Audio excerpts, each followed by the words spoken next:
Assalamualaikum warahmatullahi wabarakatuh. Selamat pagi anak-anak.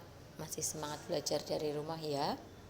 Untuk pertemuan kali ini kita akan mempelajari tentang pengertian teks deskripsi, ciri-ciri teks deskripsi, kemudian ada jenis teks deskripsi beserta strukturnya.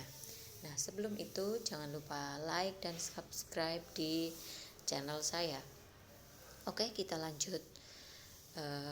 Pengertian dari teks deskripsi. Pengertian teks deskripsi ini teks yang menggambarkan secara jelas objek, tempat, atau peristiwa yang sedang menjadi topik kepada pembaca sehingga pembaca seolah-olah merasakan langsung apa yang sedang diungkapkan dalam teks tersebut.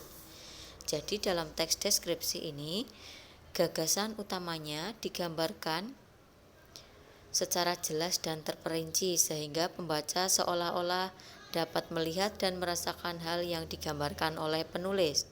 Dalam teks deskripsi dibuat dengan melibatkan kesan panca indera dan menggunakan kata-kata yang melibatkan emosi.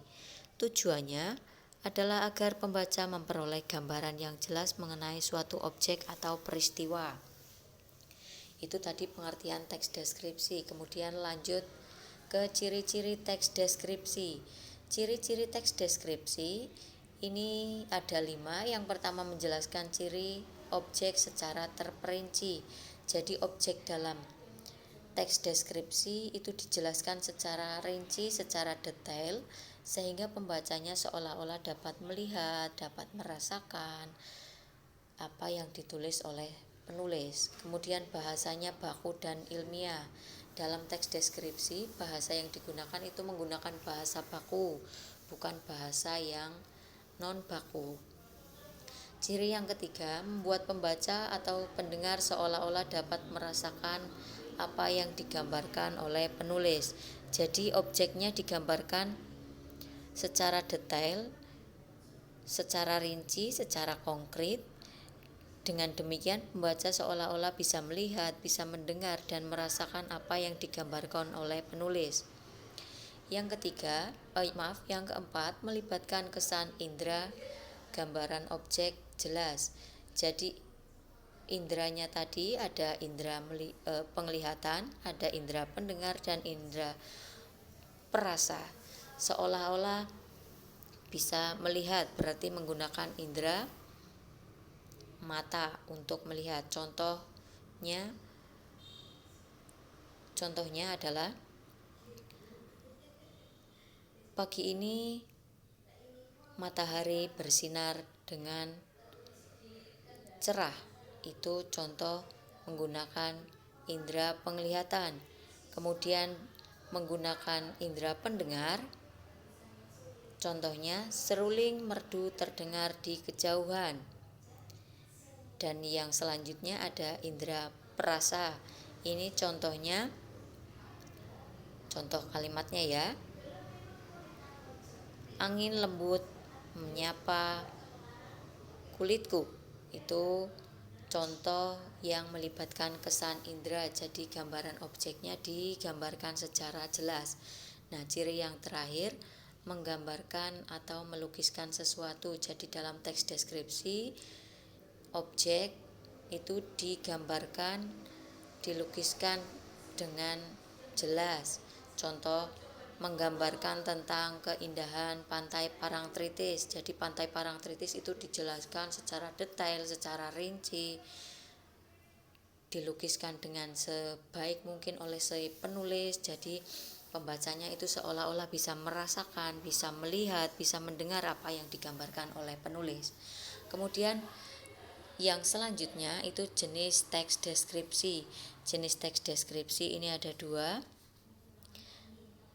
yaitu explanatory. Ini jenis teks deskripsi yang berdasarkan fakta, bisa dilihat langsung oleh penulis. Kemudian yang kedua itu jenis teks deskripsi sugesti, atau biasanya berupa novel atau cerpen. Jadi sugesti ini berupa deskripsi yang berupa fiksi. Nah, informasi penting dalam teks deskripsi ini bisa Caranya bisa membaca keseluruhan isi teks deskripsi, kemudian kalian memahami isi teks deskripsi, dan yang ketiga menemukan ide dalam paragraf teks deskripsi. Selanjutnya, struktur dan kebahasaan teks deskripsi. Dalam struktur teks deskripsi, ini ada identifikasi. Contohnya, tenun songket Palembang merupakan kerajinan khas masyarakat Palembang. Kerajinan songket ini termasuk hasil industri rumah tangga. Para wanita yang biasanya menekuni kerajinan tenun ini.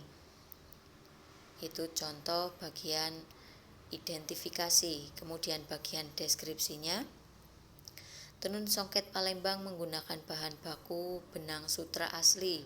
Sebelumnya benang sutra diberi lapisan benang emas yang masih berwarna putih. Kain ini ditenun dengan cita rasa tinggi. Hasil tenunannya pun sangat indah dan etnik. Kain songket Palembang mempunyai ciri khas pada motif jika dibanding kain tradisional lainnya. Motif kain songket Palembang terlihat rumit. Untuk menghasilkan kain songket Palembang, seorang pengrajin bisa menghabiskan selama 3 bulan pengerjaan. Jadi dalam teks deskripsi strukturnya itu ada identifikasi atau gambaran umum dan deskripsi bagian.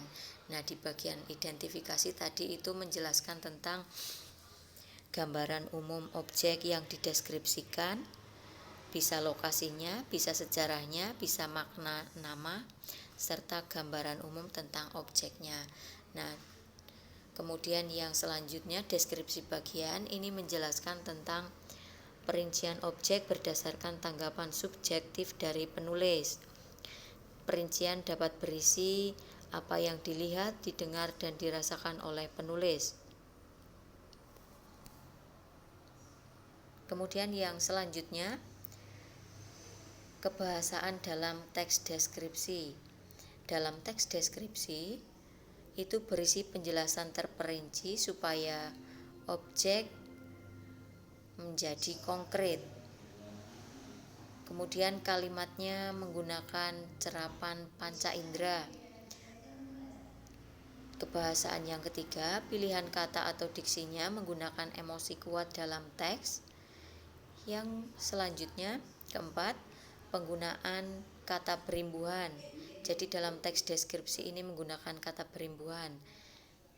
Yang kelima, penggunaan kata sinonim. Terus yang terakhir, penggunaan kata depan dan huruf kapital. Sekian, terima kasih ya. Jangan lupa subscribe dan like di channel saya. Terima kasih. Assalamualaikum warahmatullahi wabarakatuh.